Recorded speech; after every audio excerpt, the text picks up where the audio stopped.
Akhetaten's Gates, Chapter 22. Honestly, I don't know how I could ever explain the strange phenomenon of a palace full of people being virtually empty. There was not a soul, no courtier, and no servant to be found. How was such a thing possible? Where was everybody? I knew where a lot of the workforce had gone. Architects, masons, and artisans were all at Akhetaten, building it as quickly as possible as per the royal command. I had to admit, I was growing eager and curious about the things being created there. But any thoughts of either the location of the servants or of the appearance of Akhetaten were interrupted by a strange sound. Something had dropped to the floor. Seeing the item rolling along the floor, it looked sort of like a marble. I watched it roll by. Down, down, down the hall it rolled. Down, down, down the hall I followed it until it rolled under the doors of the throne room. Cautiously, I opened one of the doors and peeked in. Inside, Akhetaten was peacefully in his throne, crook and flail in hand. Akhetaten? What's going on? He said nothing, only flashing a half-smile, a knowing smile. His almond eyes seemed to only partially focus on something. He moved suddenly, adjusting the caprese on his head. He then began to wave his long fingers about. I gasped as footsteps proceeded close. Two noblemen courtiers began to suddenly shower me with necklaces and other jewelry of all kinds. My handmaidens came along with them and invited themselves to fasten and arrange the gifts upon my person. Akhetaten, what is all this? Shush, he motioned, and summoned more gift-bearers. Nefertiti, for you I have received jewelry fit only for a queen. This includes a crown of your own that has never been seen before in the land of Egypt. A courtier approached. In his hands he held a beautiful blue crown. A regal ribbon was tied about the middle, dangling down the back. A uraeus reared up majestically, centered in the front. I let out a breathy response to such an unusual gift. Akhetaten, it's beautiful. Upon my head it was placed, filling me with such an enthusiastic regality. This crown is for you, and you alone. No queen before or after you shall be blessed with such a unique gift, as my equal and my religious twin, and my one true love. This crown is a trademark of your integral importance, the symbol of Queen Nefertiti. I was absolutely speechless. He then motioned for me to sit by him in my throne.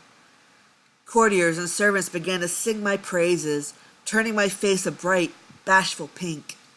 Akhetaten, shh, no talk. Just relax and enjoy it. Revel in the beauty and magnificence of my love. I just can't believe you did something like this for me, I whispered, smiling brightly from ear to ear. Oh boy, are you ever going to get it tonight?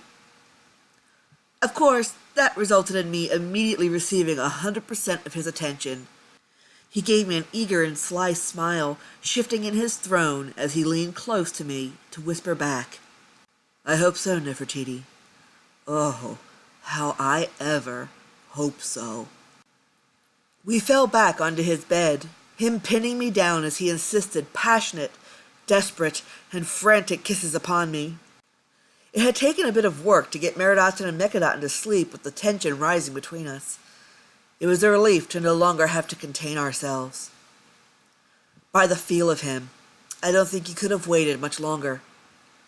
I had, after all, promised Akhetaten that he would get it, which excited him and frustrated him for the remainder of the day. But it didn't feel like I was giving too much of anything. He seemed insistent on just taking it. But who was I to complain? He caressed my arms and kissed me with such forceful passion. Of course, I wasn't about to protest. It was actually very exciting. He was acting so masculine, so manly. Even that grunt sounded passionately aggressive.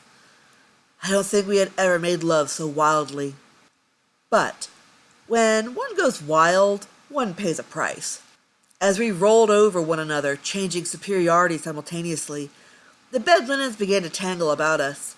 By the time we had grown absolutely exhausted, we had become tied tightly together in a very intimate position. All right, for the moment this was tolerable. We were far too worn out to object, and dealing with being unable to separate intimately was the least of our problems. The most discomfort for that moment was the tighter snag with every inhale. Suddenly, I felt something at my feet. I gave a giggle, thinking that Akhetaten was trying to be cute, playing a little footsie with me. Akhetaten, stop! Huh? Stop what? He asked with a chuckle. You're tickling me. Haven't you had enough yet? Nefertiti, I'm doing nothing of the sort. If you want it to stop, you'll have to stop tickling me, he replied, kissing my neck and face. But then something dawned on us. We stared at each other, somehow able to read one another's minds. With what very little maneuverability we had, we tried to peer down at our feet. Akhetaten! Daddy, Mommy, Akhetaten is keeping me awake, and I want some water. Akhetaten, Akhetaten choked out. Mommy and Daddy are a little tied up at the moment. He tried to adjust, and I let out a painful yell. Akhetaten, don't get up. You're cutting off my circulation. He rested himself and sighed, exhaling as much as he could to give us some breathing room, which is an odd statement to relay. This is a very tight situation.